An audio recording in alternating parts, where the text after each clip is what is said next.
OK, donc c'est sérieux, là. J'achète dans ce secteur-là. Et qu'est-ce qui va se passer? Que dans les prochaines années, ces trois choses-là, c'est les premières choses que je check. Pourquoi vous ne faites pas la salle de bain ici? Chambre, chambre. On veut créer l'effet de wow quand tu rentres dans la maison. Welcome back sur mon YouTube channel, le Mac Immobilier. Ici, je partage des astuces pour être investisseur immobilier et entrepreneur. Donc, si c'est un domaine qui t'intéresse, n'hésite surtout pas. Abonne-toi et instruis-toi. Dans la vidéo d'aujourd'hui, on va voir trois choses de base qu'il faut vérifier avant de commencer à faire des flips immobiliers. Donc, c'est trois choses qui sont super importantes, qui selon moi, c'est les trois premières choses que je regarde. Bien sûr, il y a plusieurs autres choses qu'on doit vérifier, mais les trois choses-là, c'est les premières choses que je check, puis après ça, on rentre un peu plus dans les détails. Mais c'est comme si ces trois premières étapes-là, une sorte de filtre avant de se lancer dans un chantier. By the way, justement, en parlant de flip, en fin de semaine, je donne encore une fois ma cohorte Flip 360, puis c'est pour ça qu'il y a plein de chaises en arrière. Donc là, cette fois-ci, on donne le cours dans le chantier. Donc, on donne le coaching dans le chantier. Donc, ça va vraiment être intéressant. Donc, on va avoir comme des chaises comme dans le chantier, les tables comme dans le chantier. Puis, ils vont être capables vraiment d'assimiler et de voir comment ça se passe for real. Donc, on a Madame Dior, caméraman, photographe. OK, donc c'est sérieux, là? Parfait. All right. OK. Donc ça va être un méchant changement. Alright guys, donc la première chose à vérifier quand tu arrives dans un flip, vous allez souvent l'entendre, c'est localisation, localisation, localisation. Vous devez vous assurer que vous êtes dans un secteur dans lequel c'est en développement. Comme vous voyez, exemple, il y a des maisons neuves qui se font construire, mais qui restent encore des fois des maisons justement qui sont à optimiser, right?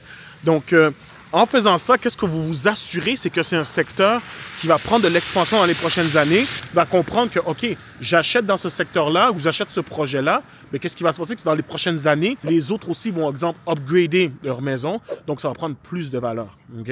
Donc ça, c'est un aspect qui est quand même important, la localisation. Vous devez vérifier les alentours. Est-ce qu'il y a des écoles? Est-ce que, justement, il y a des casernes de pompiers? Est-ce que les gens investissent dans le secteur? Donc, si vous êtes capable d'avoir ces aspects-là, vous êtes dans une bonne localisation. Et vous avez le numéro 1. Pourquoi vous ne faites pas la salle de bain ici, puis vous ne faites pas la chambre principale là? Tu comprends? Parce que chambre à côté, puis vous mettez l'autre chambre ici. Chambre, chambre. Puis, c'est-à-dire la cuisine, ça serait comme ici, genre.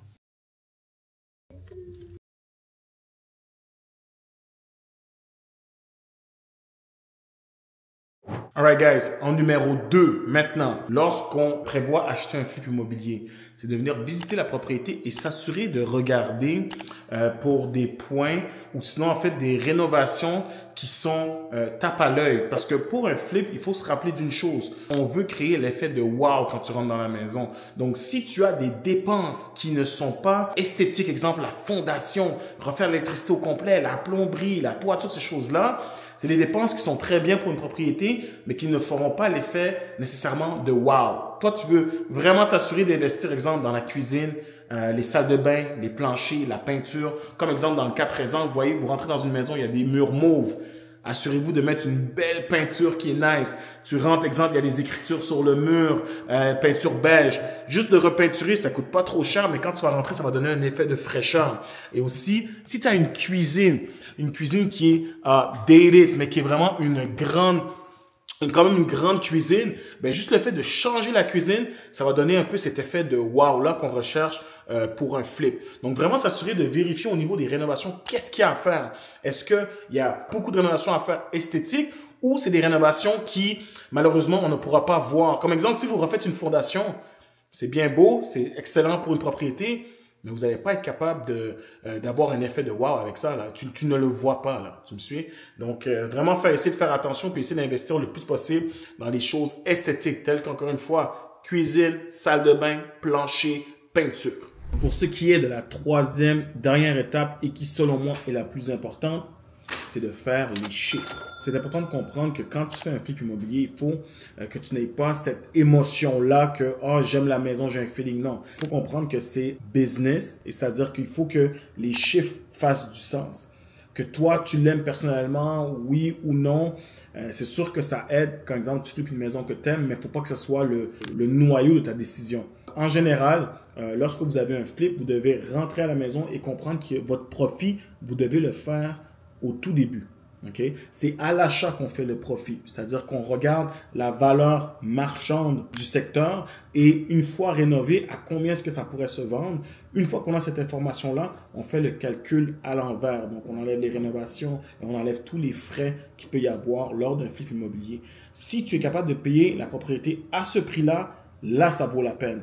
Mais si les chiffres ne fonctionnent pas et que tu espères potentiellement faire un profit pour te dire « oh, le marché va peut-être augmenter » ou ainsi de suite, c'est pas une bonne façon de voir les choses. Il faut vraiment s'assurer que les chiffres fassent du sens et que mathématiquement, tout soit coordonné. C'est ce qui résume la vidéo, guys. J'espère que vous avez apprécié. Encore une fois, dites-moi si vous appréciez ce type de vidéo. Donc, likez, partagez avec vos amis fans d'immobilier et on se revoit aux prochaines vidéos.